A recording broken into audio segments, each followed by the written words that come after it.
Bwana Yesu asifiwe. Ndugu watazamaji wa Sibuka TV, ndugu mtazamaji wangu popote ulipo, na kusalimia kwa jina la Yesu wa Nazareti, jina lipitalo majina yote, jina lenye nguvu, jina lenye uweza. Natumaini umeamka salama. Mkono wa Bwana uko juu yako, katika malango yako na familia yako. Amani ya Kristo iwe nyingi, uzidishiwe wingi wa neema na rehema katika malango yako. Nashukuru sana kwa maombi yako, unaendelea kuniombea mimi ndugu yako, mhubiri wa Injili, mwalimu wa neno la Mungu, mchungaji Fabian Masare kutoka pale EAGT Kibamba Mwisho. Na kuletea ujumbe mzuri siku ya leo tena kupitia kipindi chetu pendwa kitwacho Saa ya Kubarikiwa na Kuinuliwa na Bwana. Kipindi cha Saa ya Kubarikiwa na Kuinuliwa na Bwana. Na leo katika somo letu ambalo tulianza, leo tunaingia sehemu ya pili. Kumbuka kuna muendelezo wa masomo ambayo yamepita hapa nyuma. Hapo kwanza tulikuwa na somo la kupata neema, tukawa na sehemu 3, na baadaye tukaingia kwenye somo vitu ambavyo unahitaji ili maombi yako yaweze kuleta matokeo makubwa, na tukaona sehemu 4 kwenye hilo somo. Na leo tunaendelea sehemu ya pili kwenye somo jipya ambayo inasema kufurahi siku ya kufanikiwa na kufikiri siku ya mabaya. Kufurahi siku ya kufanikiwa na kufikiri siku ya mabaya. Tulishaona sehemu ya kwanza, tukaona utangulizi wa somo lenyewe, na tukaona siku ya kufanikiwa au siku ya mafanikio uishije ama ufanye nini. Kumbuka vizuri, kama pengine ndio mara ya kwanza unakutana na mimi kwenye hili somo, kumbuka vizuri nilieleza maana ya furaha na nikaeleza maana ya kufikiri au fikra, na baadaye tukaingia sehemu ya kwanza kwamba siku ya mafanikio. Ukishafanikiwa kuna maandalizi ya mambo 3 ambayo unatakiwa uyafanye kama mtu wa Mungu kwa ajili ya maisha yako. Nikasema lazima ujiandae kwa imani kuyakabili mambo yanayoweza kutokea kwenye badiliko lolote katika maisha. Nikasema maandalizi ya pili uyafanye kwa ajili ya maombi. Uombe, uweke akiba. Nasema kila mtaua kuombe wakati unapopatikana, kabla maji makuu yafurikapo hayajamfikia. Kwa hiyo maombi ni akiba, tukaona yatakusaidia, sababu wakati unapoona umefanikiwa, shetani hapendi hayo mafanikio, anaweza kuja akayapiga vibaya na ukakuta kila kitu kinabadilika kwenye mfumo wa maisha. Na sehemu ya 3 tukasema uwe na maandalizi ya kufanya mema. Kama Mungu anakupa sehemu ya baraka, basi gusa jamii unayoishi nayo, uwe baraka pia ndani ya kanisa, uwe baraka ndani ya jamii, uwe baraka ndani katika taifa pia, na wengine watu wote uwe baraka kwao. Sasa leo tuingie sehemu ya pili ya somo letu ya kufanikiwa, kufurahi siku ya kufanikiwa na kufikiri siku ya mabaya. Sasa leo ni sehemu ya pili ambayo inaitwa kufikiri siku ya mabaya. Kufikiri siku ya mabaya ni sehemu yake ya pili kwenye hilo somo, kufikiri siku ya mabaya. Sasa katika hilo somo letu naomba tuombe alafu tuanze. Baba Mungu, katika jina la Yesu aliye hai, ninakubariki Mwokozi kwa ajili ya mtazamaji wangu popote alipo, awe kijijini, awe mjini, awe nje ya nchi, awe ndani ya nchi. Naomba Kristo kambariki, kampatie masikio ya ndani ya kiroho ya kusikia neno lako, na uweze kumtendea mema, na uweze kumbariki pamoja nami, na utubariki sote kwa jina lako, katika jina la Yesu, amen. Ndugu mtazamaji, hii sehemu ya pili ya somo letu ni sehemu ya muhimu pia. Kumbuka nikasema kufikiri ni kitu cha muhimu sana. Ndio maana Mungu kupitia mtumishi wake Suleiman hajasema siku ya mabaya ulie, au siku ya mabaya uhame, au siku ya mabaya waze mabaya. Isipokuwa siku ya mabaya ufikiri. Tunategemeana na kilo za kiroho, ama uzito wa kiroho, au kina cha kiroho, kilindi cha kiroho. Inategemeana mtu na mtu wana vilindi vya namna gani. Na mwingine siku ya mabaya utakuta analia wala kusema kitu kwa mtu au kwa watu, ila utakuta tu amekaa kimya, maana yake anafikiri, anatafakari. Sasa tuangalie kwa kina, au tuangalie mambo ya kufikiri, unavyoweza kufikiri, matokeo yake ni nini. Kwa nini Biblia inatuhitaji tufikiri badala ya kulia au badala ya kunung'unika. Usichukue muda wa kulia na kuwaza mabaya juu ya mambo yaliyotokea katika maisha yako. Hiyo itakuonyesha kuwa wewe si mtu wa shukrani kwa mambo ya nyuma uliowahi kutendewa na Bwana. Mtu mmoja mwenye moyo wa hekima alikusema kufikiri kwako kuendane na moyo wa shukrani. Yaani pamoja na mabaya kutokea, lakini bado unatakiwa kuendane na moyo wa shukrani. Mshukuru Mungu kwa kila jambo. Mtumishi wa Mungu Mtume Paulo katika kitabu kile cha Wathesalonike wa kwanza na ile sura ya 5:18 kuna fundisho la msingi, kuna fundisho la kiimani ambalo mtumishi wa Mungu alikuwa anatufundisha sisi tulioamini, sisi ambao tumemwamini Yesu kuwa Bwana na Mwokozi wa maisha yetu. Hebu tusome hilo andiko na tupate neno la maarifa. Wathesalonike wa kwanza sura ya 5:18. Neno la Bwana limeandikwa: shukuruni kwa kila jambo, maana hayo ni mapenzi ya Mungu kwenu katika Kristo Yesu. Shukuruni kwa kila jambo, maana hayo ni mapenzi ya Mungu kwenu katika Kristo Yesu. Unaona? Kwa hiyo mtu huyu wa hekima, mtu huyu mwenye busara alikuwa analiandikia kanisa la Thesalonike kuwa na shukrani, kuwa na moyo wa shukrani, kumshukuru Mungu kwa kila jambo. Kila jambo linalotokea lazima tuwe na moyo wa shukrani. Kama mambo yamebadilika ghafla katika mfumo wa maisha, ni vizuri tukawa na moyo wa shukrani. Na ndio maana wakati mwingi watu wa Mungu hata yakitokea mabaya, unawakuta ameugua anamshukuru Mungu, amefiwa anamshukuru Mungu, amepata kazi anamshukuru Mungu, hata kama ameachishwa kazi anamshukuru Mungu kwa kila jambo. Amefiwa na mtoto anamshukuru Mungu, fiwa na mke anamshukuru Mungu. Manake Biblia inatuhitaji kumshukuru Mungu kwa kila jambo. Kuna faida ambazo unaweza kupata kwa kufikiri vyema. Siko faida ambazo zinaweza kusaidia, faida kama 3 hivi ambazo unaweza kupata kwa kufikiri vyema. Faida ya kwanza ni kupata mawazo mapya. Unapomshukuru na moyo wa shukrani, unaweza kupata mawazo mapya. Na mawazo mapya ni matokeo ya kuchakata kile kilichoingia moyoni mwako kwa kufikiri kwa kina. Lazima uzame ndani zaidi ili upate kitu kipya ambacho ukuwahi kuwa nacho. Kwa hiyo wakati mwingine unapokuwa na muda wa kufikiri vyema badala ya kulia, basi unapata mawazo mapya. Na mawazo mapya huwezi kupata ukiwa ni mtu wa kelele na manunguniko.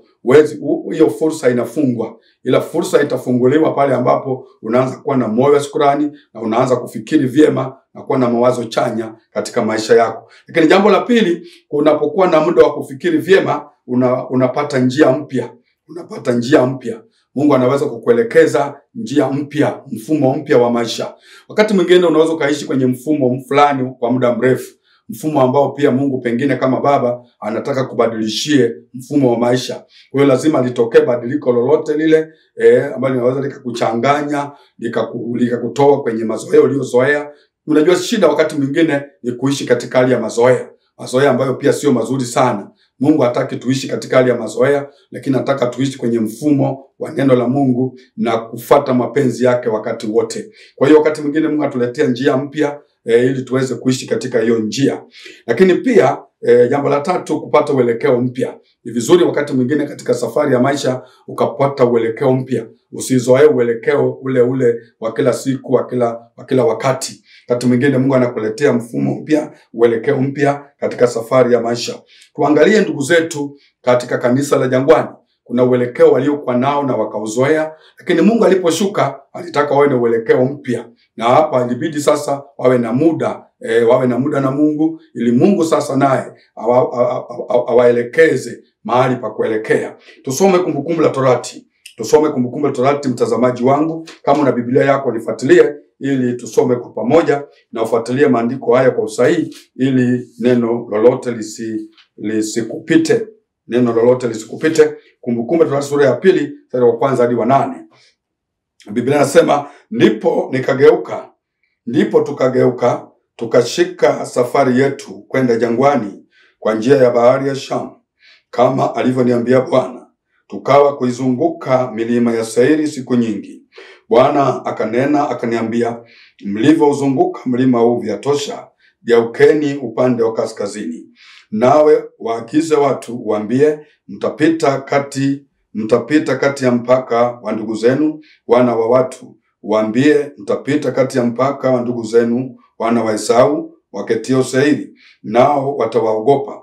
Basi jiangalieni nafsi zenu sana, msitete nao, kwa maana sitawapa katika nchi yao kamwe, hata kiasi cha kukanyaga wayo wa mguu, kwa kuwa nimempa Esau milima ya Seiri kwa milki yake. Nunueni vyakula kwao kwa fedha, mpate kula, na maji nayo nunueni kwao kwa fedha, mpate kunywa. Kwa kuwa Bwana Mungu wako amekubarikia katika kazi yote ya mkono wako. Amejua ulivyotembea katika jangwa kubwa hili miaka 40 hii. Alikuwa nawe Bwana Mungu wako, ukukosa kitu. Basi tukapita kando yao ndugu zetu wana wa Esau waketio Seiri, kutoka njia ya Araba mpaka Elati, na kutoka Esioni Eberi. Tukageuka tukapita njia ya bara ya Moabu. Tukapita njia ya bara ya Moabu. Ndugu mtazamaji, ukisoma maandiko haya mazuri, haya ni maandiko mazuri ambayo yanaonyesha moyo wa Mungu jinsi ulivyo kwa watu wake. Kuna wakati maisha ni kitu cha ajabu sana. Maisha, katika vitu ambavyo nimekuwa nikijifunza hapa duniani, ni pamoja na mfumo wa maisha. Mfumo wa maisha ni kitu cha ajabu sana. Maisha, unaweza ukafikiri wakati fulani kwamba mahali ulipo hapo ndio penyewe. Unaweza ukafikiri kwamba hapo ulipo ndio umefika, ama hapo ulipo ndio maisha yako yameishia hapo. Wakati mwingine Mungu anakuja na uelekeo mpya. Anakutoa pale kwenye huo mfumo ambao umeuzoea, na wakati mwingine unaona hapo ndio hapo, kila kitu chako ni hapo, kumbe hapo bado. Kwa kuwa Mungu anatuwazea yaliyo mema, na yeye ni Baba, anakuja na kutoa kwenye mfumo wa maisha pale ulipopazoea na kupazunguka kwa muda mrefu. Wana wa Israeli waliuzunguka huu mlima Seiri kwa muda mrefu sana. Wakauzunguka huu mlima kwa miaka mingi, na wakaona pengine wanavyozunguka ule mlima pengine ndio wamefika huko wanakokwenda, kumbe bado. Mungu akaja na uelekeo mpya. Akamwambia Musa mtumishi wake, akamwambia, sasa waambie wana wa Israeli waelekee upande wa kaskazini. Huko walikokuwa wanaelekea mashariki, magharibi, huko sikwepo. Lakini sasa uelekeo wangu ili niende pamoja nao, nitembee pamoja nao, ni kuelekea kaskazini. Na Mungu walipoanza kutembea kuelekea kaskazini, na Mungu naye akaanza kutembea nao kuelekea kaskazini, kwa sababu uelekeo wa Mungu wetu ulikuwa unaelekea kaskazini.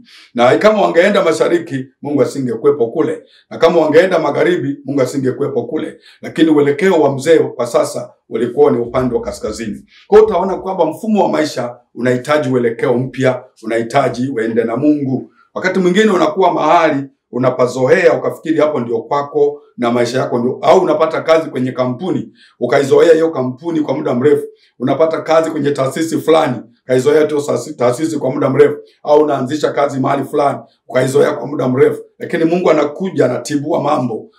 Anatoa mazingira fulani ya kutibua mambo ili utoke pale na aanze kwenda na wewe kwenye viwango vingine. Na ni jambo jema, wakati mwingine mioyo inafurahi tunapotoka viwango fulani kwenda viwango fulani.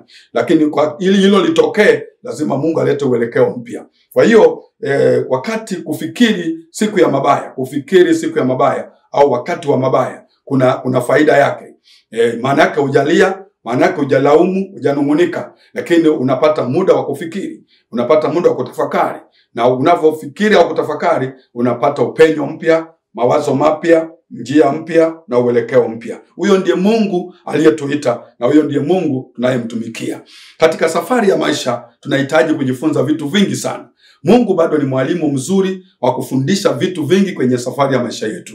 Na kama Mungu ni mwalimu, tunahitaji kuwa na muda na huyu Mungu atufundishe vitu vingi, na tukawa na uelewa, tukawa na utajiri wa maarifa, tukawa na utajiri wa ufahamu. Tusije tukawa wajinga, kwamba mjinga huamini kila neno, mjinga huamini kila kitu. Hii itakuwa ni hasara kwetu, itakuwa ni hasara ya maisha yetu yote. Lakini tukawa na uwerevu wa hekima, wa maarifa na busara, na hekima yote, neno la Mungu likae katika hekima yote kwenye maisha yetu tulio nayo.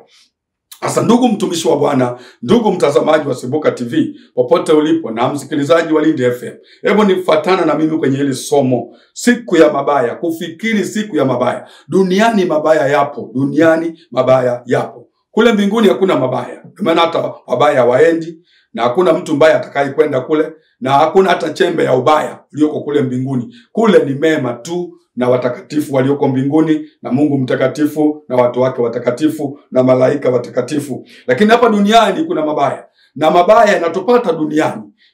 Kama hujawahi kuguswa na mabaya, basi sijui, lakini kila mtu duniani hapa kuna namna moja umewahi kuguswa na mabaya katika jamii yako, watu unaoishi nao kwa namna moja ama nyingine, ofisini kwako, mahali ulipo, au kwa eneo la biashara, wafanya biashara wenzako. Duniani kuna mabaya. Wengine wakisimulia mabaya mpaka unasikia nywele zinasimama, unasikia mpaka moyo unatetemeka. Kwa nini? Duniani kuna mabaya. Na mabaya haya yapo. Yesu mwenyewe alisema siku moja, ulimwenguni mnayo dhiki, jipeni moyo, maana mimi nimeushinda ulimwengu. Kwa hiyo duniani kuna dhiki, duniani kuna mabaya. Kwa hiyo yatupasa kushinda haya mabaya. Kuna kanuni, mabaya yanapotokea kuna sababu. Sasa ndio maana Mungu anataka tufikiri siku ya mabaya. Hii sehemu ya pili ya somo letu tunayomalizia. Naomba kabisa Mungu akusaidie. Mungu akusaidie kuelewa hili somo, na uwe na sikio la kiroho ya kuweka hili somo kama akiba. Kama akiba. Na mimi naomba sasa, mtumishi wa Mungu, niende na wewe sehemu maalum. Sehemu maalum nasema siku ya mabaya inaweza kukusaidia kujua mambo matatu. Siku ya mabaya inaweza kukusaidia kujua mambo matatu. Na ningependa ya mambo matatu uyafahamu. Wakati Roho Mtakatifu ananipa hili somo, nilishangaa, nilishukuru Mungu, nikatetemeka moyo wangu, nikamshangilia Bwana kwamba Mungu umeanza kuniandaa. Pengine kuna mema makubwa yanakuja mbele, lakini pengine kuna mabaya yanakuja mbele. Kuna mafanikio makubwa yanakuja mbele, lakini pia kuna mabaya mengi yanakuja mbele. Sasa mimi ni mwanadamu, niko duniani. Nikisema hakuna mabaya yatakayotokea, najidanganya, kwa sababu hapa ni duniani. Leo kuna mema, kesho kuna mabaya. Leo kuna mafanikio, kesho kuna huzuni. Kwa hiyo maisha ndio hayo, mtumishi wa Mungu. Kwa hiyo lazima tukubali kwamba leo si kama jana, na jana si kama leo, na leo si kama kesho. Siku hizi hata majina yanatofautiana. Kwa kama majina yanavyotofautiana, na yanayotokea katika hizo siku pia pengine yakatofautiana. Lakini hebu tuangalie mambo matatu yanayoweza kutokea, yanayoweza kutokea au yanayoweza kutusaidia katika siku ya mabaya. Siku ya mabaya inaweza kusaidia kujua mambo matatu. Yaani siku ya mabaya inaweza kukusaidia kujua mambo matatu. Hakuna linalotokea bure katika maisha. Hivi hakuna tusichoweza kujifunza katika maisha yetu. Yaani hakuna jambo linalotokea bure katika maisha. Na kama kuna jambo linalotokea bure katika maisha, basi hakuna tusichoweza kujifunza katika mfumo wa maisha hayo au katika safari ya maisha. Jambo la kwanza ambalo linaweza kusaidia kujua katika siku ya mabaya. Moja, kujua aina ya watu ulionao katika familia. Kujua aina ya watu ulionao katika familia ni jambo la msingi sana, na ni jambo la muhimu sana. Duniani hapa kuna mambo mazito, magumu sana. Jambo la kwanza kabisa, mtazamaji wangu, mpenzi wa Sibuka TV, jambo la kwanza ambalo unaweza kujifunza ama kuelewa ni kwamba siku ya mabaya yakitokea, inaweza kukusaidia kujua aina ya watu ulionao ndani ya familia, ndani ya nyumba yako. Hii inaweza kukusaidia kabisa kujua aina ya mke ulionaye, kujua aina ya mume ulionaye, aina ya watoto ulionao, aina ya ndugu ulionao. Siku ya mabaya. Au unaweza kufikiri watu wote wanakupenda ndani ya familia, kumbe kuna kitu wanachokipenda zaidi ya kile ambacho unafikiri wewe. Siku hicho kitu kikiondoka, ama hivyo vitu vikiondoka, unaanza kumwona moja baada ya mwingine wanadisappear, wanaondoka zao. Tena wakuagi. Wakati wanakuja, waliomba kuja. Siku wanaondoka, hawaombi kuondoka. Wanaondoka zao. Maana kile kilichoweka pale kimeondoka tayari. Kwa hiyo wakati mwingine mabaya yanaweza yakatokea ili ujue aina ya watu ulionao ndani ya familia yako. Twende kitabu cha Ayubu. Kitabu cha Ayubu sura ya 2. Kitabu cha Ayubu sura ya 2 mstari wa 9. Kitabu cha Ayubu sura ya 2 mstari wa 9 na 10. Neno la Bwana linasema. Neno la Mungu linasema mstari ule wa 9, mstari wa 9. Ndipo mkewe akamwambia, je, wewe hata sasa washikamana na utimilifu wako? umkufuru Mungu ukafe? Lakini yeye akamwambia, wewe wanena kama mmoja wa hao wanawake wapumbavu anenavyo. Je, tupate mema mkononi mwa Mungu, nasi tusipate na mabaya? Katika mambo yote Ayubu akufanya dhambi kwa midomo yake. Unaona? Siku ya mabaya ndio unaweza ukajua aina ya mwanamke uliye naye. Kuna wakati unaweza ukafikiri kwamba mke wako au mume wako au watoto wako au ndugu zako wanakupenda. Hapo kumbe unajidanganya. Hapo umeshika jani linalotikiswa na upepo wa jangwani. Subiri jambo litokee, ndipo utajua aina ya watu ulionao katika familia. Mtu mmoja mwenye maarifa aliwahi kusema hivi, subiri jambo litokee, ndipo utajua aina ya watu ulionao katika familia. Na ni kweli, katika safari ya maisha, mambo yanapotokea ndipo unapojua aina ya watu ulionao. Jambo likitokea ndipo utajua aina ya mwanamke uliyekuwa naye. Mwingine kwa sababu ya cheo alikupenda. Mwingine kwa ajili ya fedha, biashara imestawi alikupenda. Mwingine kwa ajili ya maisha mema alikupenda. Lakini unashangaa wakati ambapo sengine umetoka kazini, umeisha staff na sasa mishahara ingia, kuna hela kama zamani, ndio utajua sasa makucha ya mke uliye naye au makucha ya mume uliye naye. Na kuna wakati mwingine kwenye familia watu wanapendana kwa upendo wa vitu, upendo ambao si wa kweli, upendo ambao umejengwa katika misingi ya vitu fulani. Mwingine anakupenda kwa ajili ya afya. Sasa siku afya imedorora, sasa wewe ni mtu tu hapo umepooza, umeparalyze, wanaume umeparalyze upande, unahitaji mtu wa kukusaidia hapo, ndio utajua je, huyu mke niliyokuwa naye ndio yule ama ni mwingine. Siku moja wanafunzi wanamuuliza Yesu. Yohana anatuma wanafunzi wake wakamuuliza Yesu, je, ni wewe au tumtazamie mwingine? Ni kwa nini? Yohana alikuwa kwenye tabu, kwenye dhiki. Alikuwa amefungwa gerezani. Sasa anatuma wanafunzi wakamuuliza Yesu kama ndio yeye au amtazamia mwingine. Maana Yohana alijua kama ni Yesu mwenyewe basi angeenda kufanya muujiza, angetoka gerezani.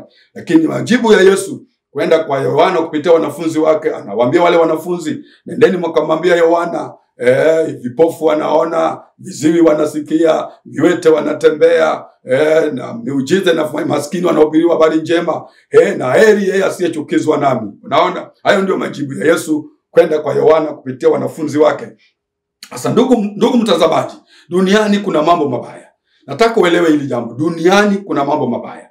Na jambo likitokea kwenye safari ya maisha, ndipo unaweza ukajua mke wako alikupenda kiasi gani, na mume wako alikupenda kiasi gani, na watoto wako uliwajengea msingi wa namna gani. Sababu wakati mwingine jambo likitokea unashangaa. Nakumbuka mama moja katika mji wetu, yule mama aliondoka wakati mume wake anaumwa, aliondoka.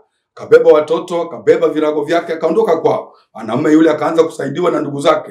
Yule mwanamume, Mungu saidia, kwa imani yake akapona, akabarikiwa, Mungu akambariki akapona, na akapata kampuni nyingine ya kufanya kazi.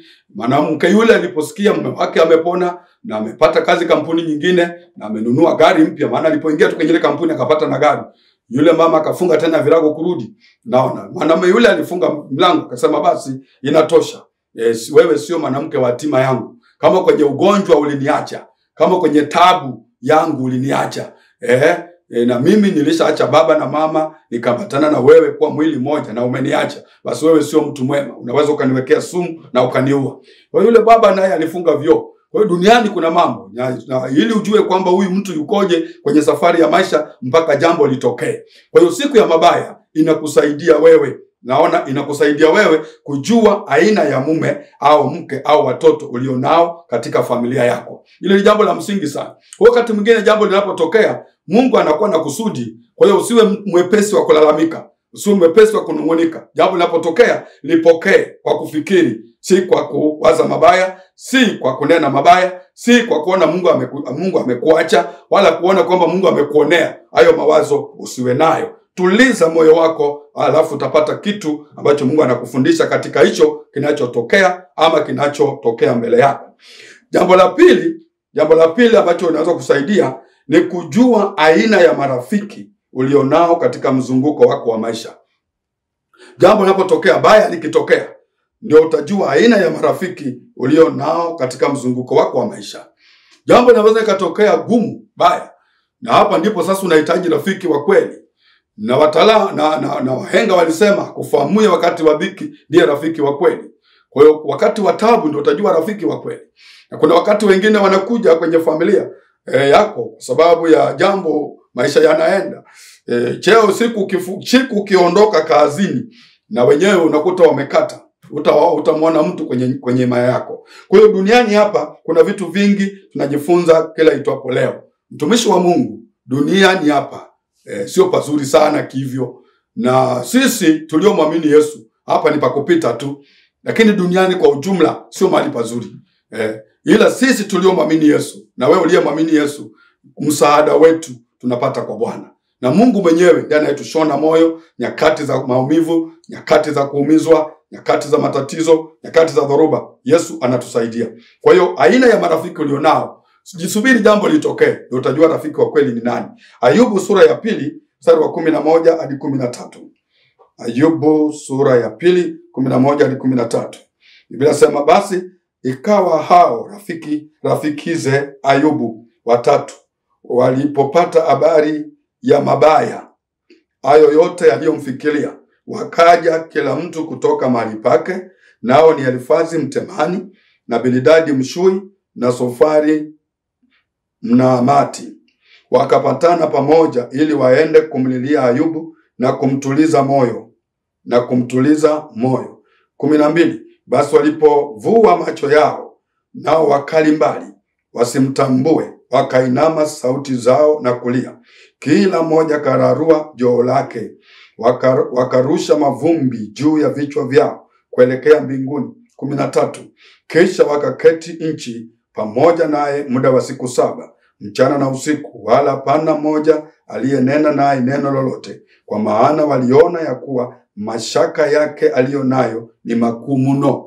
Mashaka yake aliyonayo ni makuu mno. Kwa hiyo wakati wa mabaya yanayotokea kwenye maisha, ndipo unapoweza kujua aina ya marafiki ulionao.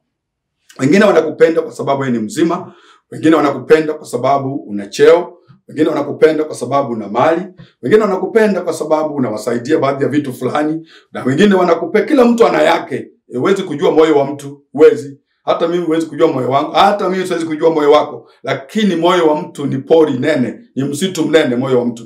Lakini ajuai moyo wa mtu ni Mungu mwenyewe. Kwa hiyo kila mtu ana sababu zake za kuwa karibu na wewe.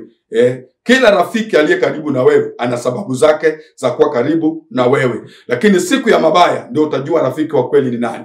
Akufahamuye wakati wa dhiki ndiye rafiki wa kweli.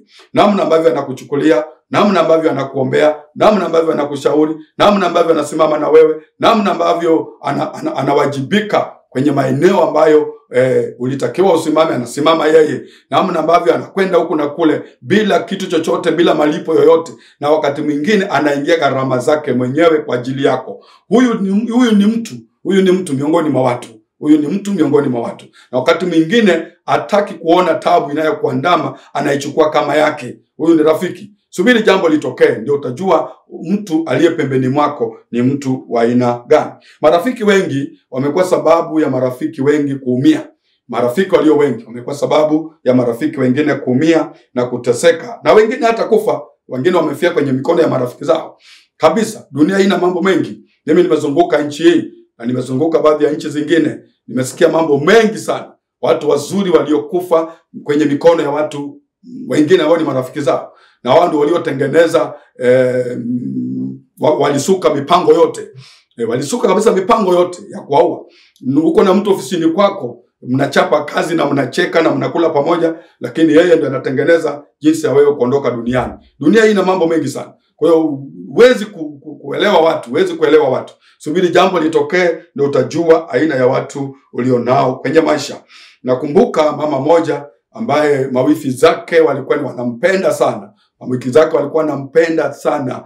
Tena walikuwa wakija pale nyumbani wanasema kaka yetu ameoa. Kati ya kaka zetu waliooa, kaka yetu ndiye ameoa mke. Lakini siku alipofariki yule kaka yao, wale mawifi wote waliokuwa na miminika pale, hakuna mmoja aliyekuwa anakuja tena pale kwa kaka yao. Hadi na watoto walioachwa na kaka yao, hakuna ambaye alikuwa hata akipiga simu kwa shangazi yeyote, hakuna anayepokea simu. Hii ndio dunia tunayoishi.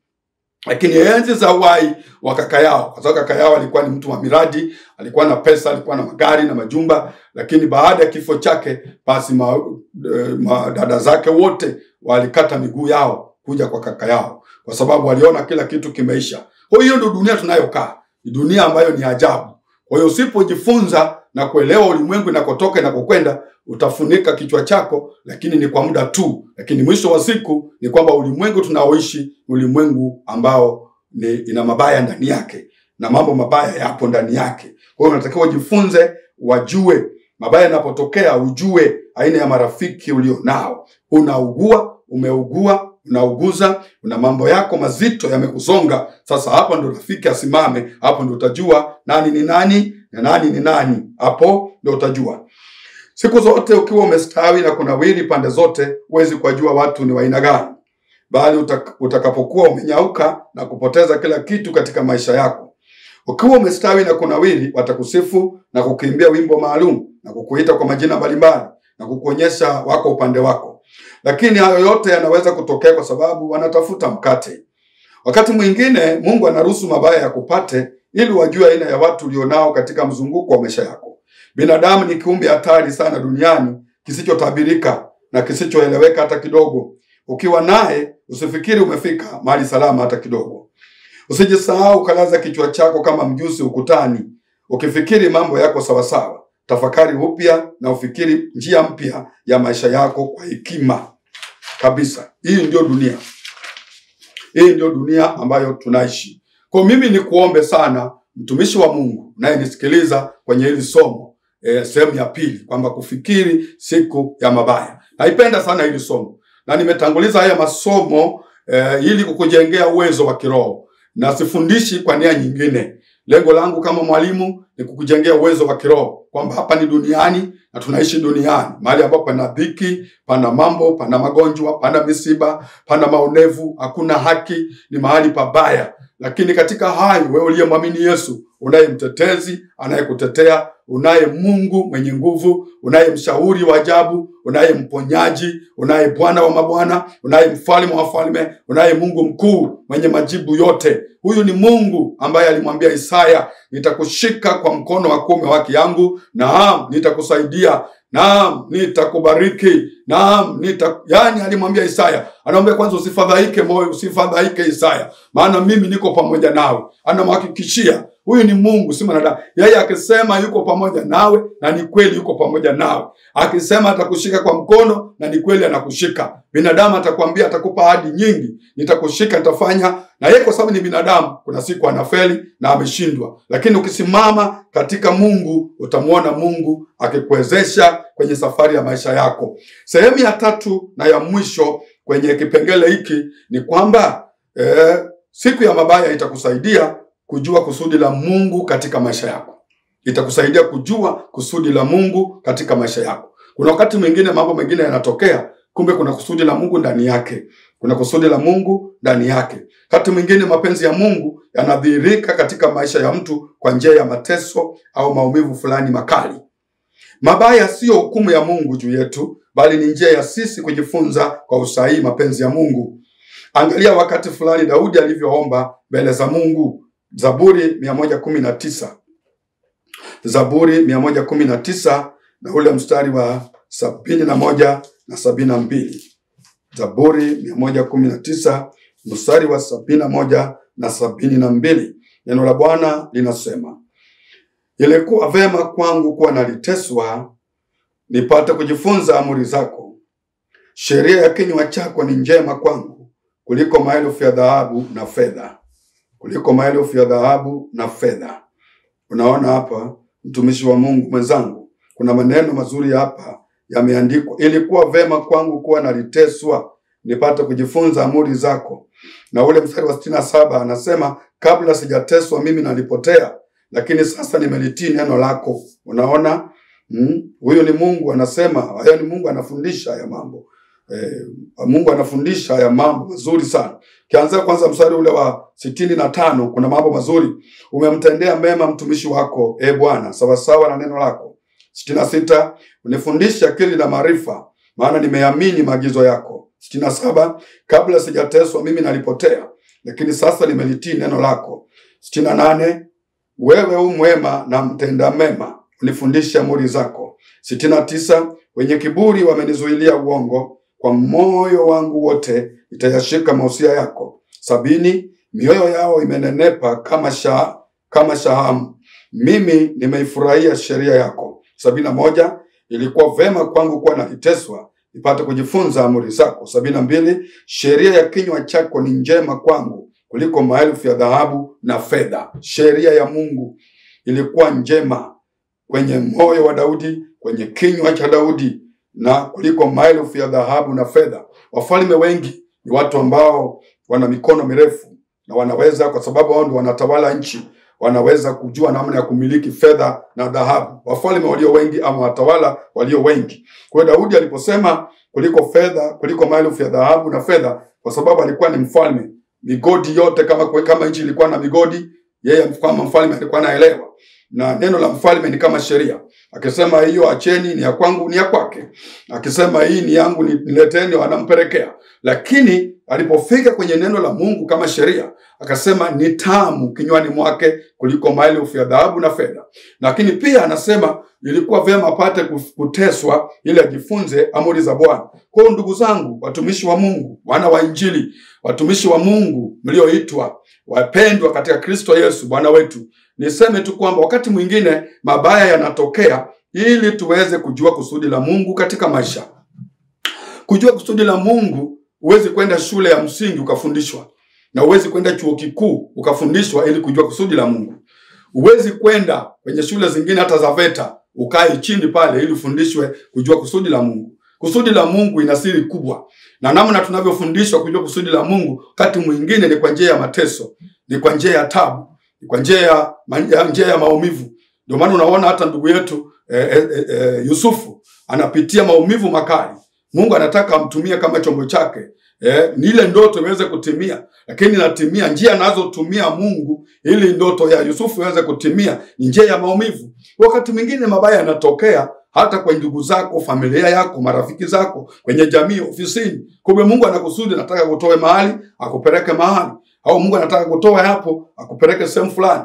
Na huwezi kujua. Kwa hiyo inabidi mabaya yatokee. Kwa hiyo mabaya yanapotokea lazima ujue hapo kuna shule. Mungu anataka kufundishe, ujue kusudi lake. Kwa hiyo ndio maana hatutakiwi kulia wala kuomboleza, ila tunatakiwa tufanye jambo moja, kufikiri siku ya mabaya. Hivi ndio mtumishi wa Mungu anavyotushauri. Mtumishi wa Mungu Suleiman anatoa ushauri mzuri sana. Ushauri wake anasema tufikiri siku ya mabaya. Kama vile ambavyo siku ya mema, siku ya kufanikiwa ufurahi, na kina siku ya mabaya ufikiri. Kwa hiyo kufikiri siku ya mabaya kunatusaidia, wala kutufanyi sisi kuwa wanyonge. Siku ya mabaya kutufanyi sisi kuwa watu wadhaifu, bali kunatufanya sisi kuwa watu warevu, wenye maarifa, watu wanaojua kusudi la Mungu. Kujua kusudi la Mungu tunajua wakati mwingine kupitia njia nyembamba. Kupitia njia nyembamba unapita kwenye moto unawaka, unapita pale, alafu ndio unajua kusudi la Mungu. Mungu wetu ni waajabu sana. Niwaombe kabisa kwamba masomo haya tuyapokee kwa unyenyekevu kama nilivyoyapokea kwa unyenyekevu. Siku ya mema ipo na upokee ikija, na siku ya mabaya ipo, ipokee ikija, inakwenda sambamba. Unapokuwa kwenye mabaya usione kwamba hayo ndio fungu la maisha na utaishia hapo. Mabaya yatapita, yatakuja mema na utafurahi. Na pengine katika mabaya ulionayo kwa sasa, Mungu anaandaa mema yako mbele yako. Pokea hiyo sauti ya unabii kwamba baada ya baya unayopitia kuna mema yanakuja. Na mimi natangaza kama mtumishi wa Mungu kwamba mabaya yote ulioyapitia, Bwana akufariji moyo wako, Bwana akupe furaha ya moyo wako, na akupe mema, na akubarikie na ufanikiwe katika jina la Yesu aliye hai. Na kama unapitia kwenye eneo la mafanikio, basi Mungu akusimamisha imara, usimame kwenye imani na uweke akiba ya maombi, na Mungu wa mbingu na nchi akusaidie uwe baraka kwenye jamii, mahali ambapo unaishi na mahali ambapo unaabudu. Na usiwe na ubaguzi wa kidini, wala ubaguzi wa kikabila, wala ubaguzi wa maeneo, wala wa kikanda. Gusa jamii yote, gusa tu jamii yote, watendee mema na wala usiwaseme vibaya. Kama una mema wasaidie, naenda kwenye vituo vya watoto yatima, naenda magerezani, naenda hospitalini, naenda kule vijijini. Kuna wachungaji wanabudu chini ya mti, wanabudu kwenye kanisa limewekwa udongo, wameweka miti, wametandika udongo, huko juu wameweka nyasi, wanasali. Lakini wewe Mungu amekupa fedha, unaweza ukabeba mabati yako 40-50 ukapeleka, na viti 20 ya kukalia ukapeleka kule, kazi ya Mungu itaenda mbele. Tamani kufanya jambo ukiwa umefanikiwa. Tamani muombe Mungu akusaidie uwe na macho yaliyofunguliwa. Pengine kijijini kwenu ulikotoka kwenye kazi ya Mungu kule hali ya kiroho ni mbaya, basi nenda ukawaguse kule kijijini. Bariki kazi ya Mungu iweze kwenda mbele. Uwe sababu ya kuweka alama kule kijijini ulikozaliwa, na wepeleke injili ya Yesu Kristo. Peleka wahubiri kule wakahubiri habari njema za Yesu, na kazi ya Mungu isonge mbele. Na Mungu atakubariki, na Mungu atakutendea mema katika maisha yako. Na kama umepitia mabaya, basi yaone kama fursa ya kupata na kujua kusudi la Mungu kwenye maisha yako. Pia utawajua marafiki zako, wana familia wako utawajua, na watu wengine wanaokuzunguka pia utawajua wakati wa mabaya. Hii ni somo zuri na ni somo la baraka. Nikaona somo hili tujifunze pamoja, na pengine umeyapitia maumivu kupitia marafiki uliokuwa nao, lakini kupitia mabaya tayari umewajua ni watu wa aina gani katika safari ya maisha yako. Basi ndugu mtazamaji, ndugu mtumishi wa Mungu, kwa nafasi hii sina budi kumaliza pamoja na wewe kwa njia ya maombi. Sina budi kumaliza pamoja na wewe kwa njia ya kukuombea, ili Mungu wa Israeli aendelee kukutumia uwe chombo chake takatifu kwenye kanisa unalosali, mahali ulipowekwa na Bwana, kwenye kampuni yako, kwenye taasisi yako, kwenye idara yako, kama ni serikalini, kama ni kanisani, kama ni popote. Mungu akusimamie na uweze kubarikiwa kwa ukamilifu katika jina la Yesu aliye hai. Kumbuka nimekualika, kama kuna jambo linakutatiza na huko mazingira ya karibu Dar es Salaam, Pwani au maeneo yote, karibu Kibamba EAGT Evangelistic Assemblies of God pale Kibamba, mwisho njia panda shule. Kuna kanisa karibu na TANESCO, Kibamba TANESCO, hapo ndio jirani yetu. Basi utakuta kanisa moja kubwa barabarani, jengo moja kubwa refu liko barabarani.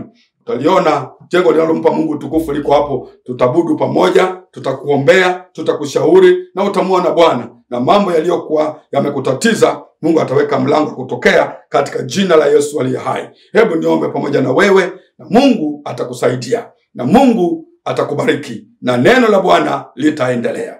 Baba Mungu, katika jina la Yesu aliye hai, asante kwa ajili ya mtazamaji wangu. Asante kwa ajili ya msikilizaji wa Lindi FM. Neno lako Mungu ni taa na mwanga wa njia zetu. Ninaomba Bwana Yesu kasimame na mtumishi wako. Ninaomba Yesu kasimame na mjoli wako. Mungu wa baraka zote, Mungu wa neema yote, Mungu mwenye nguvu zote, kwa jina la Yesu aliye hai, asante kwa mtazamaji wangu popote alipo. Nimefundisha hili somo sehemu ya pili, somo zuri la baraka, ya kwamba kufurahi siku ya kufanikiwa na kufikiri siku ya mabaya. Mungu wape neema watoto wako kuelewa masomo haya, kwa maana hii ni dunia. Leo tunaweza kufurahi, kesho tunaweza kufikiri kwa sababu ya mabaya. Duniani kuna mambo yanayotokea. Leo tunaweza tukalala vizuri kwa amani kabisa, lakini kesho tukamuka na taarifa ya mambo mabaya. Hii ndio dunia tunayoishi. Lakini Bwana, wape watoto wako imani, wape watoto wako msimamo, wape neno lako Mungu wa uzima, wasaidie kwenye maandalizi wakati wa mafanikio, lakini pia wasaidie kujua makusudi yako wakati wa mabaya. Kwa jina la Yesu aliye hai, kila mmoja ukambariki kwenye nafasi yake. Wako watu wengi wamepitia mabaya, Mungu wa Israeli, wakalia, wakanena maneno mabaya ya kufuru kabisa, lakini Mungu wasamehe. Bwana watakase. Wako miongoni mwa watu waliokufuru kwa ajili ya mabaya, maana walitegemea mema yakatokea mabaya, lakini Mungu wasaidie mioyo yao, watakase na kuinua kwa jina la Yesu aliye hai. Na miongoni mwa hao tuko watumishi wako, tunaomba tusamehe. Kwa niaba yao naomba msamaha, kwa niaba yao naomba toba, kwa niaba yao naomba rehema. Tusamehe Mungu, tunaanza upya. Fungua milango kwa ajili yetu, fungua milango kwa ajili ya maisha yao na huduma zao, katika jina la Yesu aliye hai. Kuna wengine waliumizwa, na walipoumizwa wakapata mabaya, wale waliowategemea wangewakimbilia, hawakuwakimbilia kwa wakati, hivyo wakatoa manunguniko, wakatoa lawama. Mungu wetu na Baba yetu, hata wakati ule tunakumbuka Yesu alipoenda nyumbani kwao Lazaro, Martha na Mariamu wakasema kwa Yesu, kama ungekuwepo hapa ndugu yetu angalikufa. Kama ungekwepo, ni kama vile wanasema wewe umechelewa, tulitoa taarifa mapema lakini umechelewa. Lakini Yesu alikuwa Bwana wa ufufuo, akamwambia Mariamu, leo hii utauona utukufu wa Mungu. Mungu, ninaomba Yesu, kuna watu wengi wameongea mambo yasiyofaa wakati wa mabaya yaliyowapata. Tunaomba Bwana utufundishe hekima, utufundishe maarifa na kulijua neno lako, katika jina la Yesu. Bariki ndugu zetu kila mahali, inua maisha yao kwa upya. Bariki kila kitu chema ambacho Mungu kiko mbele yao, na yaliyo mabaya tufundishe kwa hayo mabaya, ili tukujue zaidi na zaidi, katika jina la Yesu aliye Bwana Mwokozi wetu. Naomba na kushukuru. Amen. Amen. Bye bye ndugu mtazamaji, kwa heri. Mungu akubariki, nikutakie siku njema na ya neema. Amen.